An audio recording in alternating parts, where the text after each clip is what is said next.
வணக்கம் நண்பர்களே.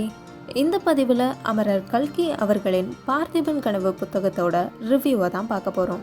அதாவது யார் அந்த பார்த்திபன், அப்படி என்னதான் மனுஷன் கனவு கண்டாரு அப்படின்னு தான் தெரிஞ்சுக்க போகிறோம். இந்த கதைக்களம் கிட்டத்தட்ட 7வது நூற்றாண்டில் அமைஞ்சிருக்கு.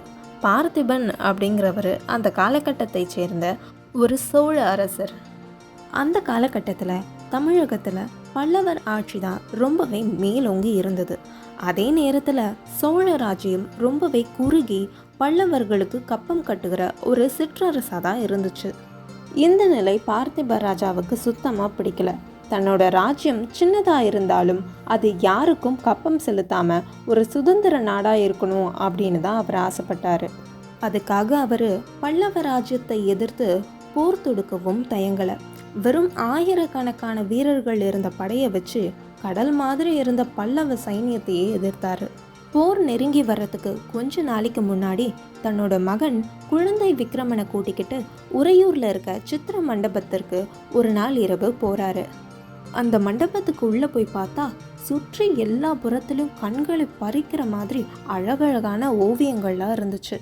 வீரர்கள் சோழ தேச கொடியை தாங்கி நிற்கிற மாதிரியும் பல்லாயிரக்கணக்கான வீரர்கள் போர் புரிகிற மாதிரியும் அவர்கள் எல்லாரும் பெரிய பெரிய ராஜ்யங்கள் எல்லாத்தையும் கைப்பற்றின மாதிரி இந்த மாதிரி பல காட்சிகள் அங்கே ஓவியமாக தீட்டப்பட்டு இருந்துச்சு.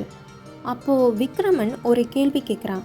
அப்பா, அங்கே இருக்க யானை ஓவியத்துக்கு மேலே அரசர் தானே உட்காந்துருக்கணும், ஆனால் அந்த அம்பாரி ஏன் காலியாக இருக்குது அப்படின்னு கேட்குறான். அதுக்கு பார்த்திபன், இந்த ஓவியங்களில் இருக்க மாதிரி சோழ நாடு ஒரு பெரிய சாம்ராஜ்யமாக இருக்கணும் அப்படிங்கிறது தான் என்னோட கனவு.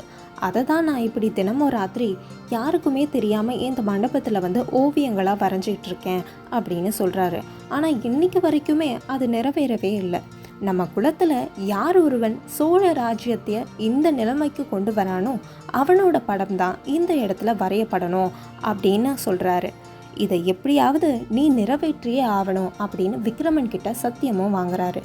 அதுக்கப்புறம் நடந்த போர்ல பார்த்திப ராஜா என்ன ஆனாரு, அவர் மகன் விக்ரமன் அவரோட கனவை நிறைவேற்றினாரா இல்லையா அப்படிங்கிறது தான் இந்த கதை.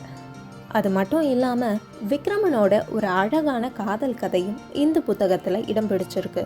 கண்டதும் காதல் அப்படிங்கிற விஷயம் இன்றளவுலேயும் நடக்குமா, அதெல்லாம் நிஜம்தானா அப்படின்னு நம்மளாம் யோசிச்சுட்ருக்கோம். ஆனால் அந்த காலகட்டத்திலேயே இதெல்லாம் நடந்திருக்கு அப்படிங்கிறத இந்த கதையில் அழகாக சொல்லியிருப்பாங்க. இந்த ரிவ்யூவை கேட்டதுக்கப்புறம் இந்த கதை நல்லா இருக்கும் போலையே, ஃபுல்லாக தெரிஞ்சுக்கிட்டே ஆகணுமே அப்படின்னு நீங்கள் யோசிச்சிங்கன்னா யோசிக்காமல் இந்த புக்கை வாங்கி படிங்க. ஆனால் புக்கு படிக்கிற அளவுக்குலாம் எனக்கு டைம் இல்லையே அப்படின்னு நீங்கள் ஃபீல் பண்ணிங்கன்னா கவலையே படாதீங்க. என்னோட அடுத்த பதிவுகளில் நானே இந்த புத்தகத்தை கதையாக சொல்கிறேன், அதை கேளுங்க. அது வரைக்கும் உங்ககிட்ட இருந்து விடை பெறுவது நான் உங்கள் பூமிதா.